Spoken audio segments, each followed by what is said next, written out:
Muchas gracias. Pues buenos días. Hola. Buenos días. Pues como decía Ángel, vamos a seguir reflexionando en la carta a los Efesios, que ya podéis buscar. Ya sabéis el texto que vamos a ver hoy, Efesios capítulo 2, versículos del 11 al 22. Ya el domingo anterior estuvimos viendo sobre la gracia abundante que hay en Jesús, y hoy vamos a ver esta nueva parte del mismo capítulo. Déjame preguntarte una cosa: ¿cómo eras antes y cómo eres ahora? ¿Qué diferencias existen entre tu yo de ahora y tu yo de antes? Quizás a muchos, si nos proponen esta idea de volver al pasado, quizás no nos haría mucha gracia, ¿no? Esa frase de cualquier tiempo pasado fue mejor, ¿la conocéis? Bueno, eso depende, porque hemos vivido a veces cosas, ¿no?, desagradables, hemos también experimentado situaciones en las que no nos hacen especial gracia, y es interesante porque muchos de nosotros hoy somos como consecuencia de lo que fuimos antes, y en muchos casos lo que hemos aborrecido del antes nos ha ayudado a conformar lo que somos ahora. ¿Me explico?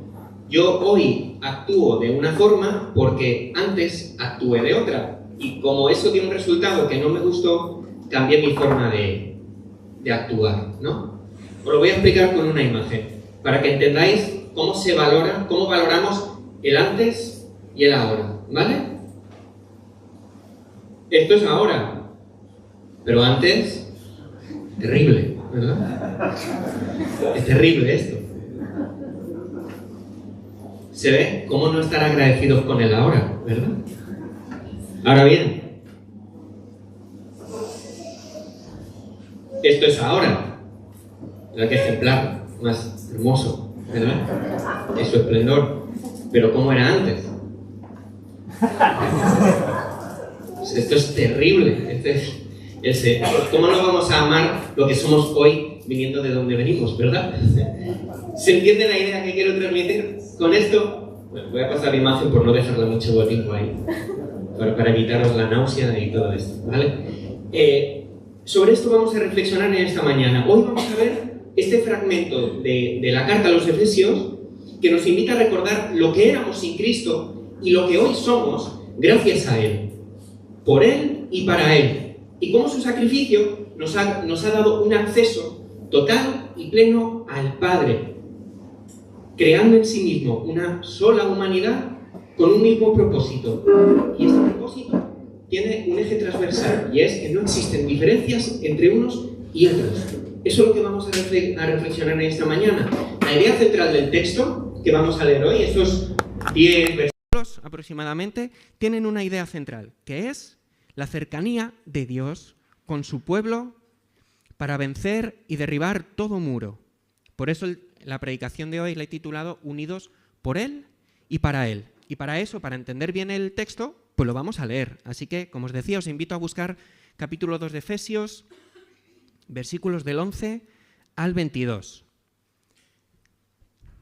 Por tanto, dice Pablo, acordaos de que en otro tiempo vosotros los gentiles, en cuanto a la carne, erais llamados sin circuncisión por la llamada circuncisión hecha con mano en la carne. En aquel tiempo estabais sin Cristo, alejados de la ciudadanía de Israel, ajenos a los pactos de la promesa, sin esperanza y sin Dios en el mundo. Pero ahora, en Cristo Jesús, vosotros que en otro tiempo estabais lejos, habéis sido hechos cercanos por la sangre de Cristo.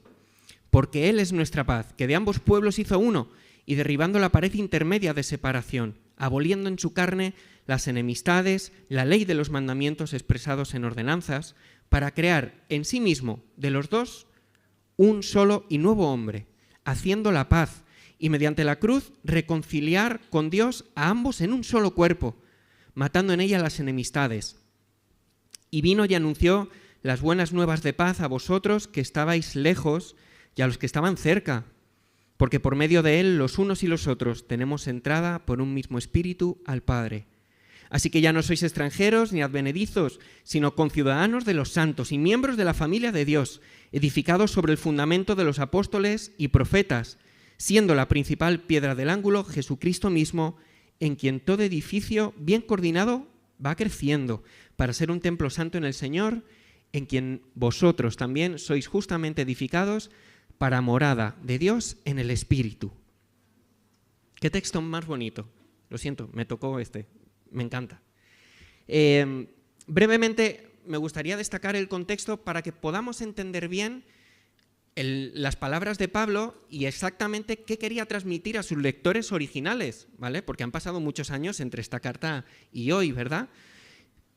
Como ya mencionamos en el culto libre, los que estuvisteis, hicimos una breve mención del contexto de Efesios, pero Éfeso era una ciudad marítima sumamente estratégica, ¿vale? Hoy, Kusadasi, que es la ciudad que se encuentra en Turquía, ha cambiado de nombre, era una ciudad donde convergían infinidad de culturas, infinidad de religiones, infinidad de personas, había muchísima gente, ¿no?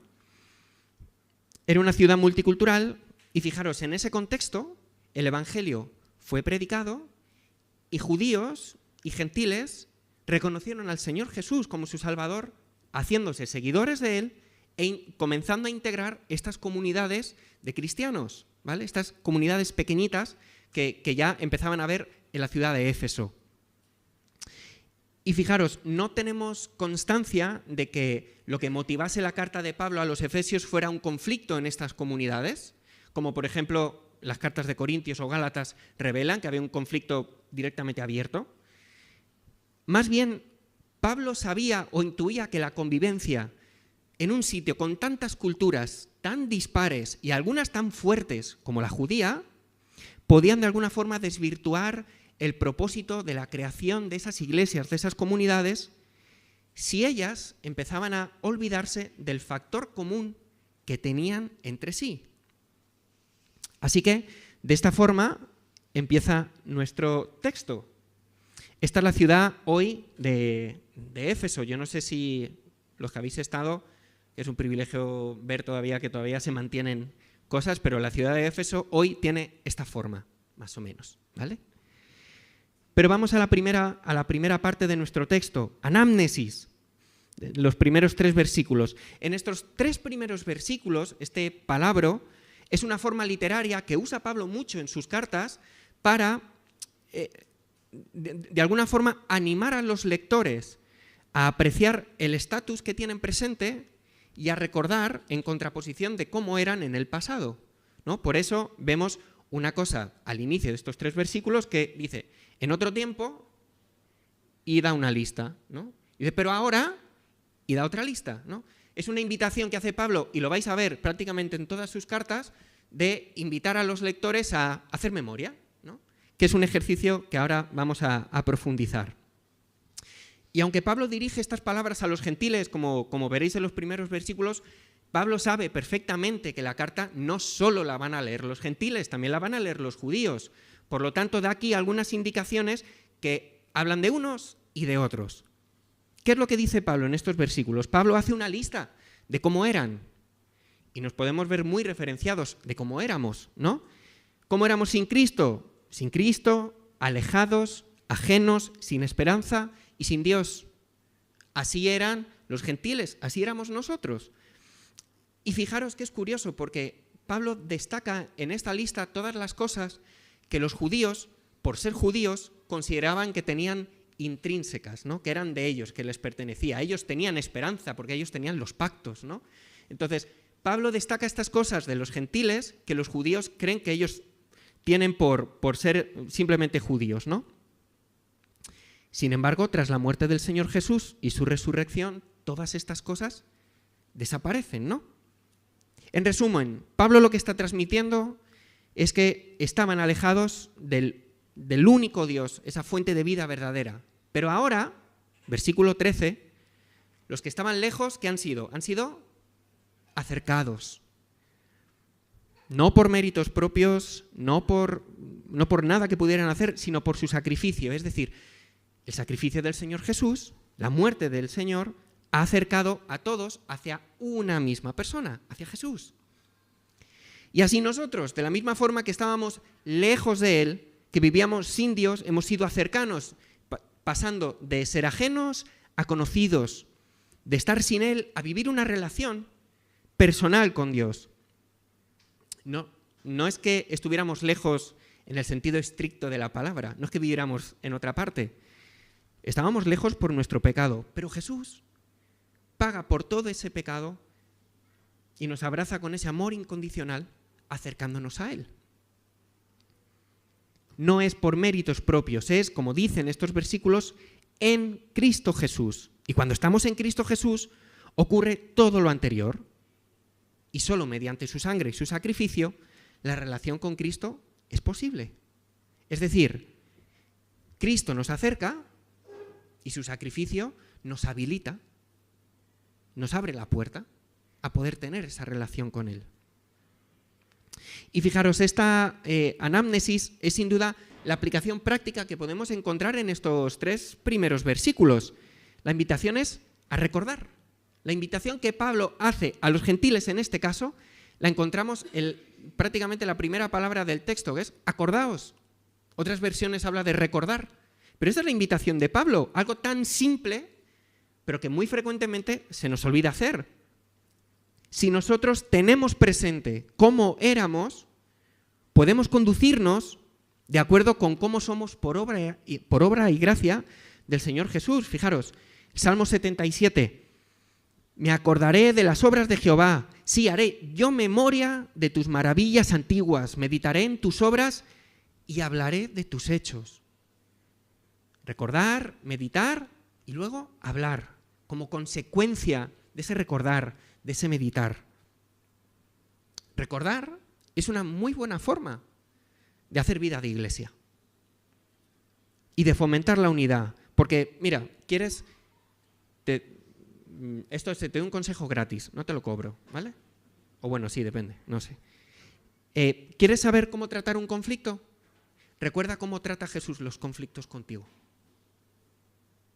¿Quieres, por ejemplo, saber si un hermano merece de tu misericordia? Recuerda cuánta misericordia has recibido del Señor Jesús. Otra pregunta, todavía más sencilla. ¿Necesitas motivos para reconciliarte con un hermano? Recuerda por medio de qué te ha reconciliado el Señor Jesús. ¿No sabes si perdonar a un hermano? Bueno, recuerda, ¿de qué te ha perdonado el Señor Jesús? El hacer memoria es un potenciador de la unidad y favorece mucho la vida en unidad dentro del cuerpo.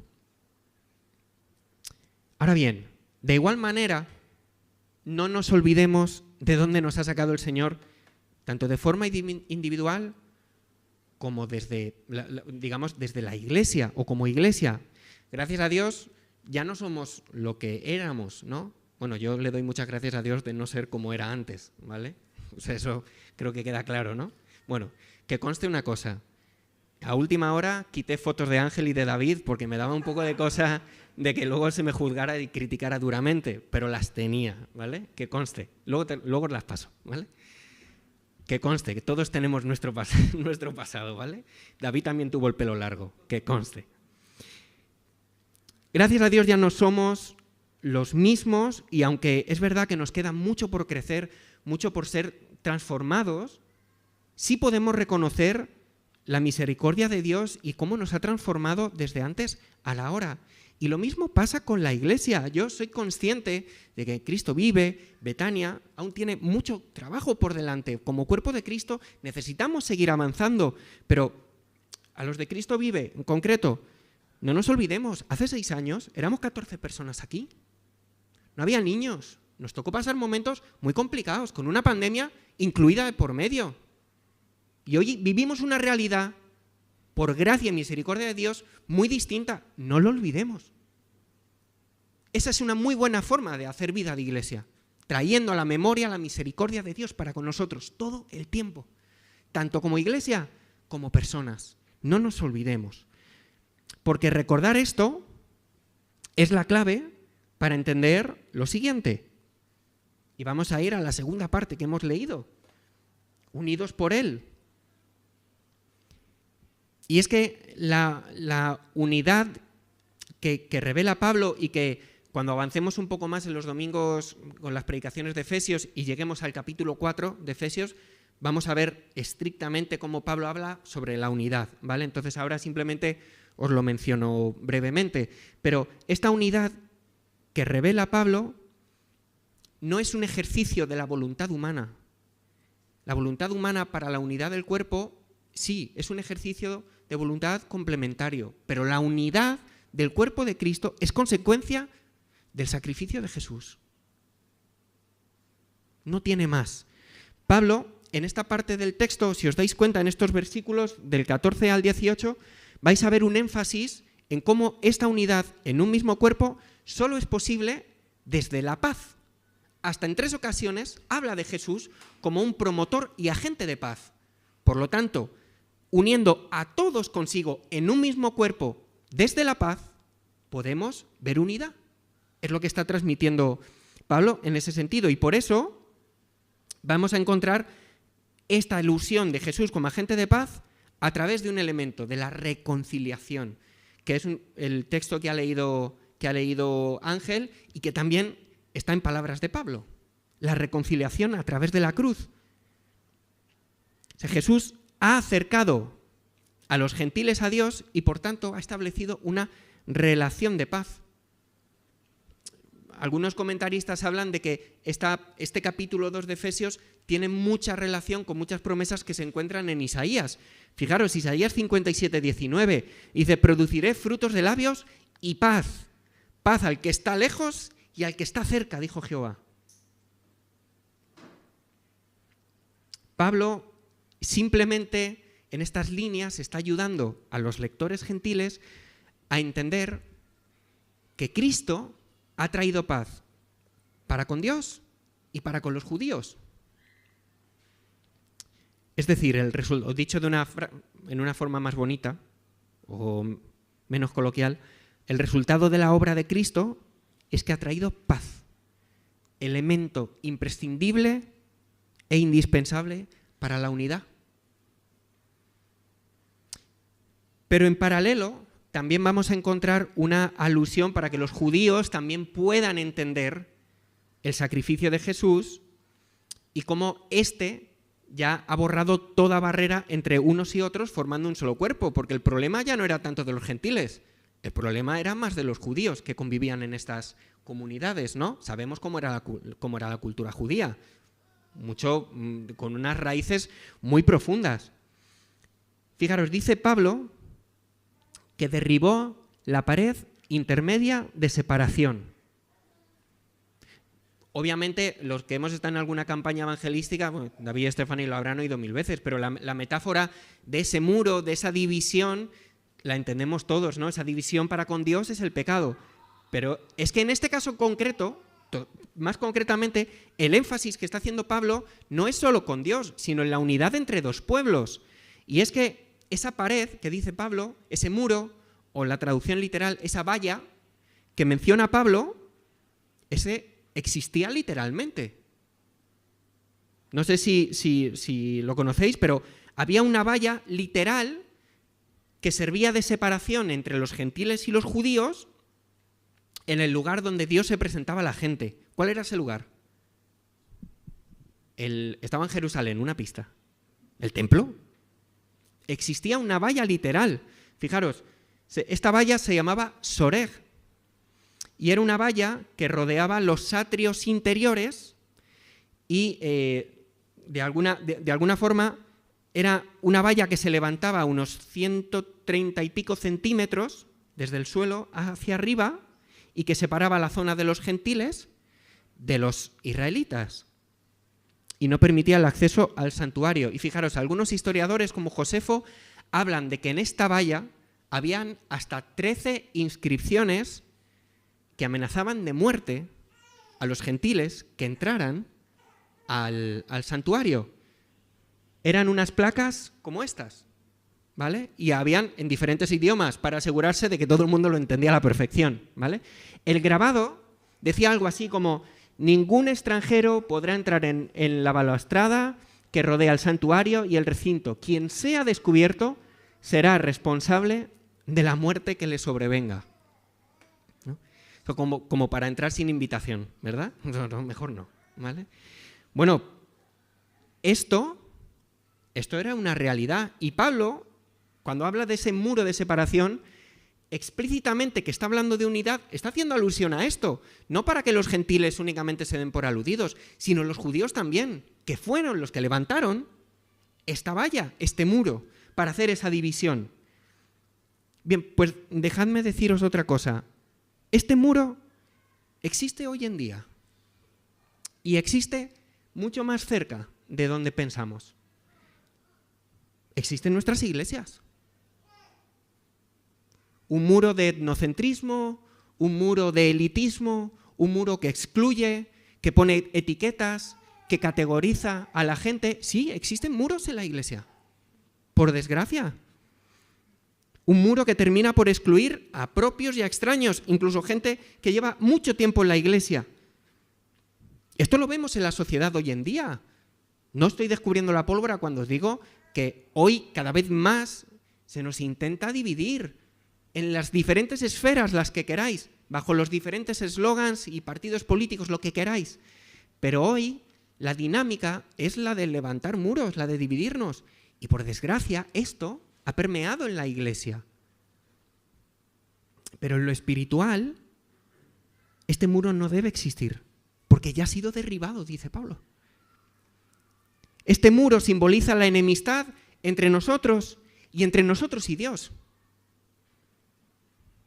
Pero Jesús derribó esa pared, dice Pablo, aboliendo así las enemistades que existían en el plano horizontal, es decir, nosotros, y en el plano vertical, nosotros y Dios. Ya no hay muro. ¿Y cómo lo hizo? Aboliendo la ley. Pablo lo refleja aquí muy bien para que los judíos también se den por aludidos, que eran los que más conocían esta ley. Los gentiles no tenían ni idea. Pero fue Jesús quien abolió todos los pactos judíos, lavídico, el mosaico, etc., y nos colocó a todos en la misma casilla de salida, en igualdad de condiciones. Y ya no existen cristianos con currículum, con pedigrí, con trayectoria, con antecedentes. No, todos somos hijos de Dios, acercados por medio de Jesús, por medio de su sangre. No existen divisiones. Todos somos uno en Cristo, en igualdad de condiciones.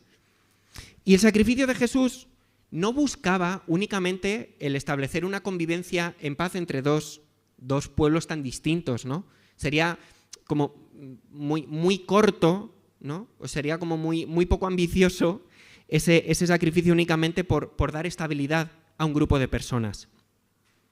Su propósito era establecer, y leemos, un nuevo hombre, una nueva clase de humanidad, donde ni la raza, ni el contexto, ni la clase, ni la economía tuvieran lugar, donde no importara.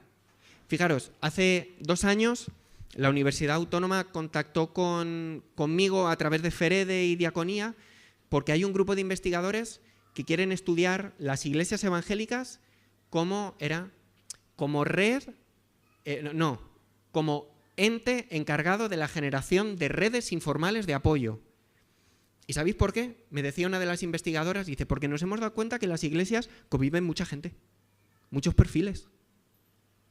Y entonces te encuentras a una persona adinerada, empresario, que tal no sé qué, te encuentras a una doctora reputadísima y te encuentras a una persona dedicada a la limpieza del hogar. Porque no nos une otra cosa que no sea el Señor. Por eso Pablo está hablando de que ese muro, esa enemistad, ha quedado resuelta. En Cristo y por Cristo ya no existen estas divisiones. Es esta nueva humanidad que ha sido pensada para vivir en una perfecta unidad, y solo cuando los miembros de este cuerpo incurren en pecado es que esa unidad se corrompe. Esa enemistad de la que estamos hablando ha sido invalidada por un ejercicio del Señor Jesús, que es, como hemos leído, de reconciliación. De la misma forma que se eliminó en aquel momento la hostilidad entre 2 grupos distintos, así ha eliminado el Señor Jesús en el plano espiritual nuestras enemistades con Dios. Por eso la reconciliación es mediante la cruz, porque las diferencias son tantas y las enemistades con Dios son tan descomunales que solo la cruz ha podido acercarnos para ser un solo cuerpo. No hubiéramos podido de ninguna otra forma acercarnos al Padre, ni por mucha voluntad que lo hubiéramos puesto, si no es Jesús el quien nos une. Solo por y en Jesús hay reconciliación, y solo a través de ella es posible la reconciliación con los demás. Solo.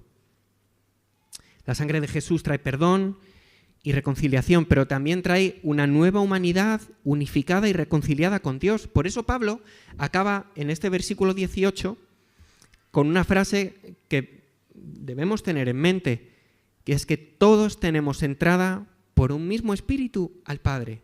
¿Quiénes? ¿Unos pocos? Todos. Fijaros, el mismo Pablo en Romanos, justificados pues por la fe tenemos, ¿qué? ¿Qué tenemos? Tenemos paz para con Dios por medio de nuestro Señor Jesucristo, por quien también tenemos entrada por la fe a esta gracia en la cual estamos firmes. ¿Es por Jesús? No es por nuestras fuerzas. Y esta misma idea de Pablo me gustaría trasladarla a nuestro contexto como iglesia, ¿vale? Y a mí en esta mañana me gustaría animarte, ¿vale? Animarte mucho a que te sientas parte de un cuerpo que va mucho más allá de elementos sociales. Somos más que eso.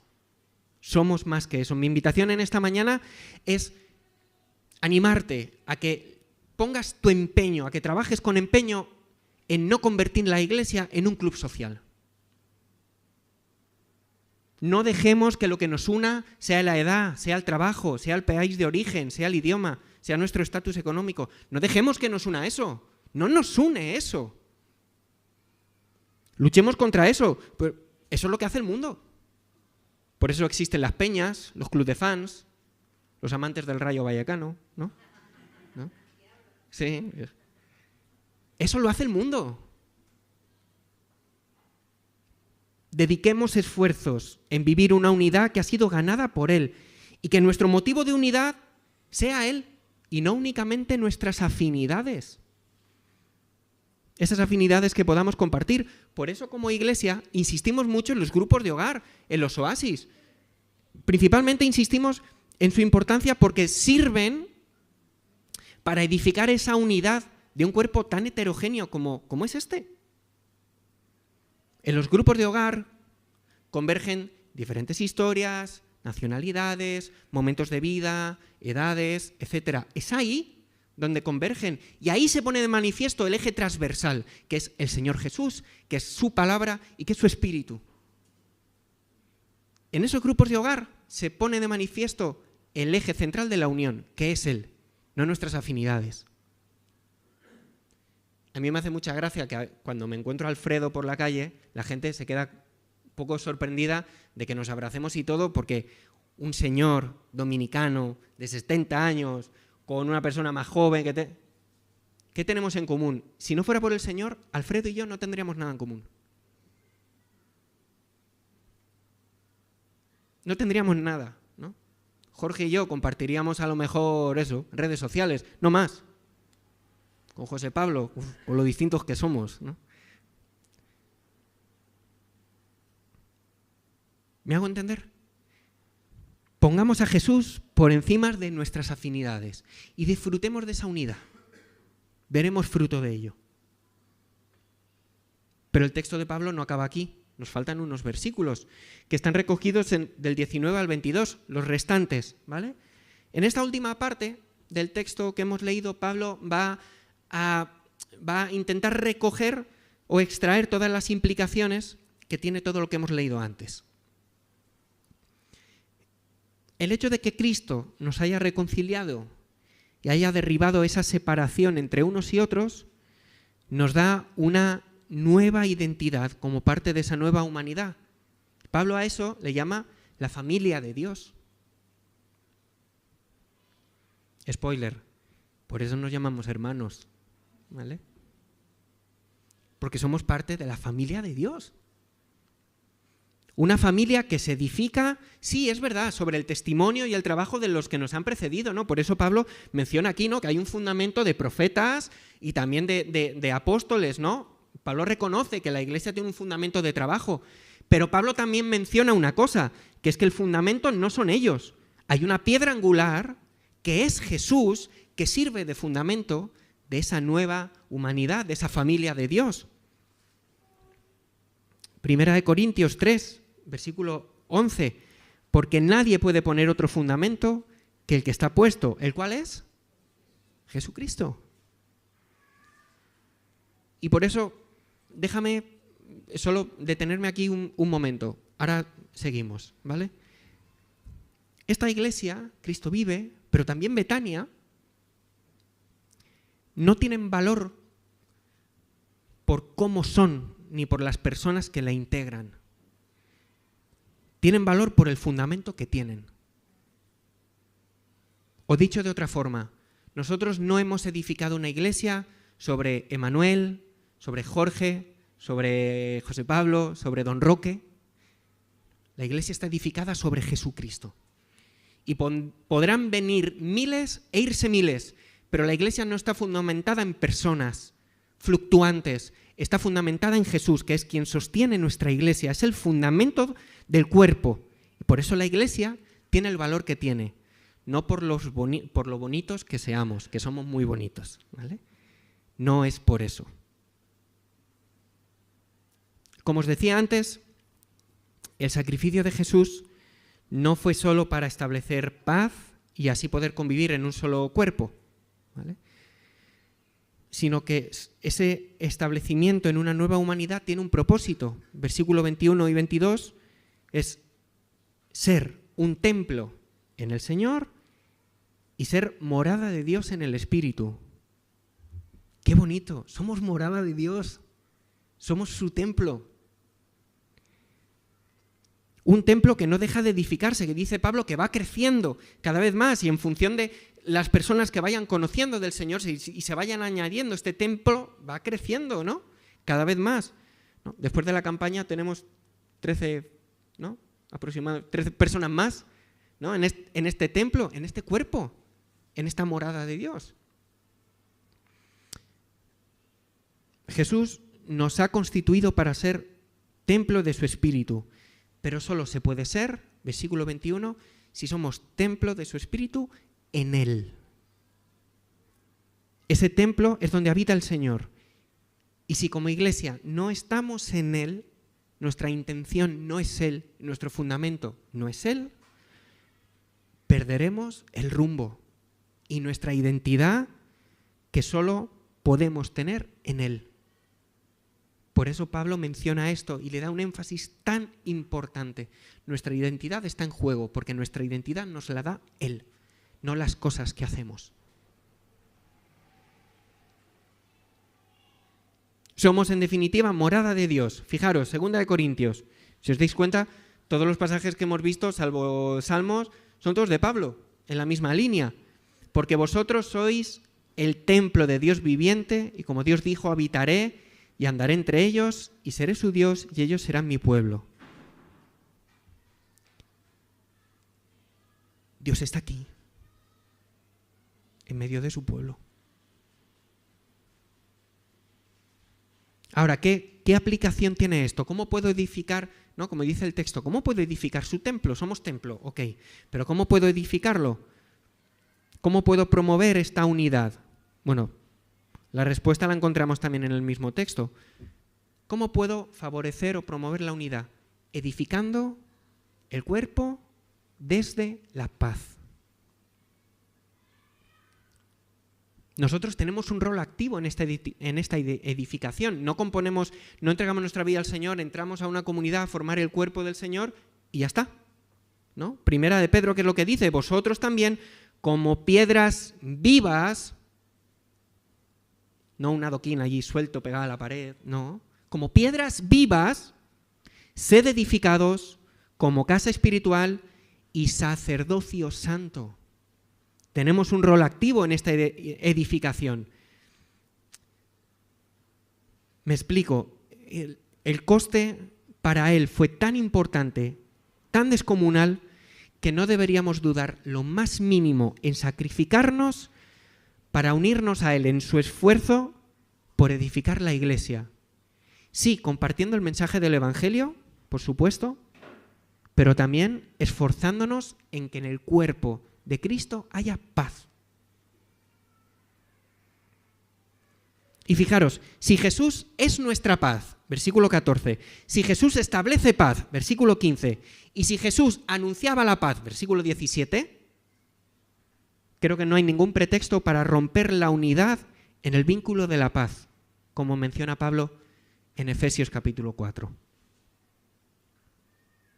Todo lo que hagamos que atente contra la unidad y la paz dentro de su cuerpo no es de Dios.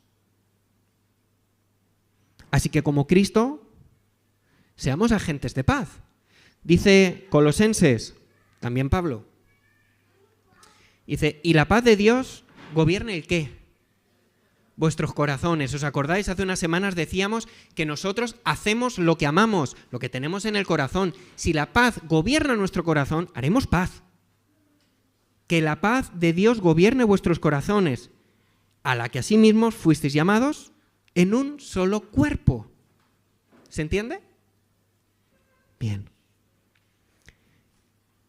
Y fijaros, esto es clave porque como iglesia se nos viene un reto tremendo después del verano, en concreto ahora hablando de Cristo vive. Ayer yo lo pensaba, digo, igual no somos ni medio conscientes del próximo escenario que se nos viene como iglesia.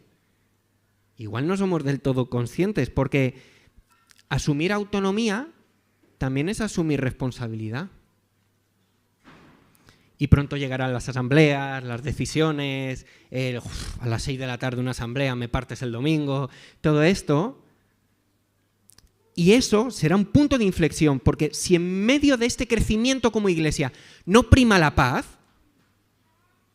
nos vamos a la ruina como iglesia. Si la paz de Dios, la paz que encontramos en Jesús, impregna nuestras decisiones y nuestras relaciones, más bien, si no ocurre de esta forma, habremos roto esa unidad a la que nos llama el Señor Jesús. Unidad que hemos visto que fue comprada por Él. Por lo tanto, antepongamos la paz a nuestra propia conveniencia. Hagamos ese ejercicio y solo así veremos el fruto de la edificación de su cuerpo. Así que, en lo que respecta a este cuerpo, vivamos en paz. Vivamos en, por y para la paz, que como creyentes hemos experimentado en Jesús. Así que no me voy a demorar mucho más. Con esto concluimos y me gustaría concluiros con 3 ideas centrales que podemos destacar del texto de Pablo a los Efesios, pero que podemos traer a nuestro contexto y que podemos aplicar, ¿vale? La primera de ellas es: tengamos presente, recordemos, acordaos, decía Pablo, ¿no? Tengamos presente de dónde nos rescató el Señor para conducirnos de forma consecuente, para poner en valor nuestra situación actual, que vivimos gracias a Él y así esperar de sus promesas.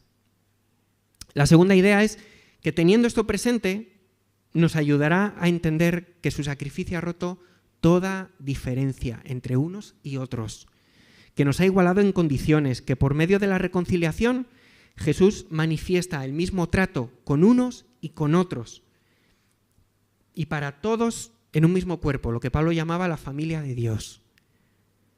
No construyamos muros que ya han sido derribados. Esto, si queréis, lo podemos traducir en una palabra: unidad. Unidad.